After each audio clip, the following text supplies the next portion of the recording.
off also the tongue of the leader.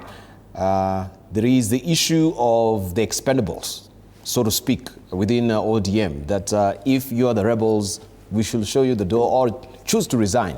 Do you think that ODM can stand with the ouster of the Secretary General, with the ouster of, the youthful faces that we do have there, Babu Owino, and also Godfrey Osotsi right now? If they take this particular move and they show them the door, what will be the blowback of ODM? I think there's something that the ODM leadership around Dr. Oburu Odinga has come to terms with. Mm-hmm. There are a number of things they have come to terms with. The first thing they've come to terms with is that Oburu Odinga cannot be Raila Odinga. Mm. And not being Raila Odinga, he's not going to be able to rally the ODM constituency as we have known it together. He lacks the charisma, mm-hmm. He lacks the moral authority, he lacks the leadership acumen that his younger brother Raila Odinga had. If he had it, in fact, given the way we behave within the Lake Basin in order of things that do with birthrights, he would have been the leader. But he lived throughout in the shadow of his younger brother, Raila Odinga, and so he lacks what it takes. It's also true, I believe, that ODM has come to terms with the fact that within that fraternity, there isn't a single individual who is able to marshal the kind of support across the country that the late Raila Odinga had.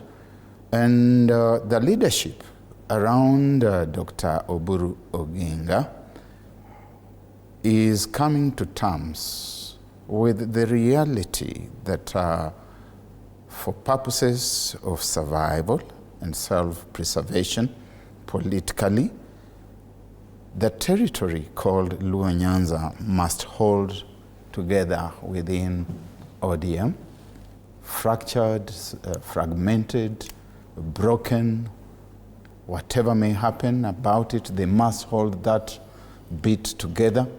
And they will do so with a lot of political militancy that includes creating adversaries who may be people who are still on the correct ideological path that the party stood for, that the party represented, but whip up sufficient ethnic sentiment as voiced by individuals like Gladys Wanga, like George Peter Kaluma, like John Mbadi, and many others, because this is our thing. So they're not particularly worried that the Sifunas, the Babu Owinos, the Caleb Amisis, the Egri Orengos and others may disengage. Mm-hmm.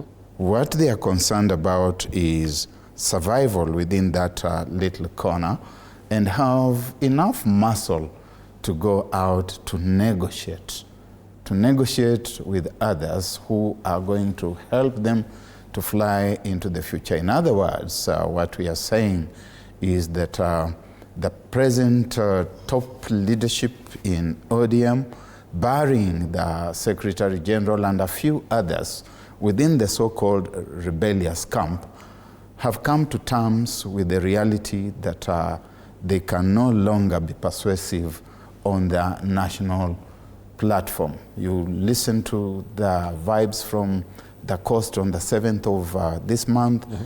There are people who are saying, Joho, if they are not making you the leader, we are going away.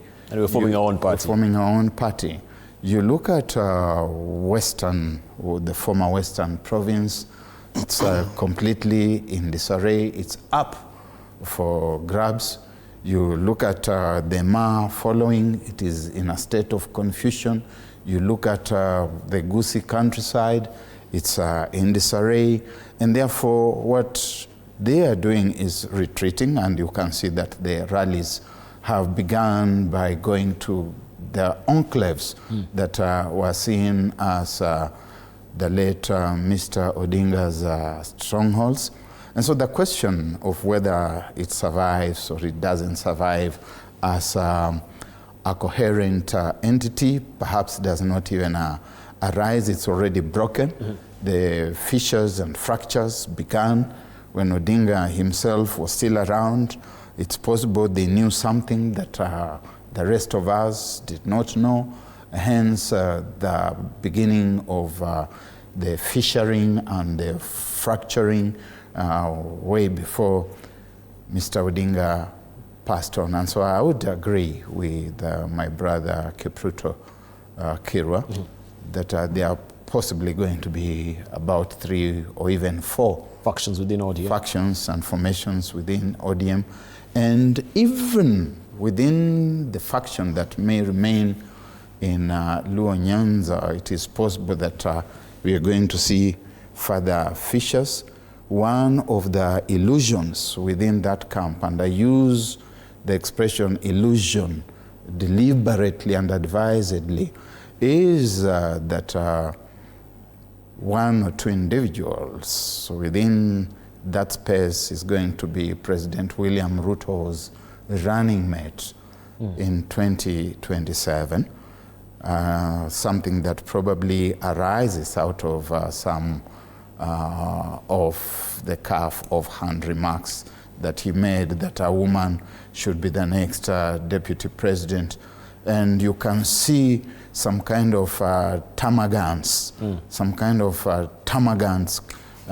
who are fronting and who are very voluble and who are spoiling for a fight. And you can see a woman who is imagining that she's going to be the next deputy president and that in 2032 she's going to be the president. So those kinds of things are going to even lead to further internal attrition.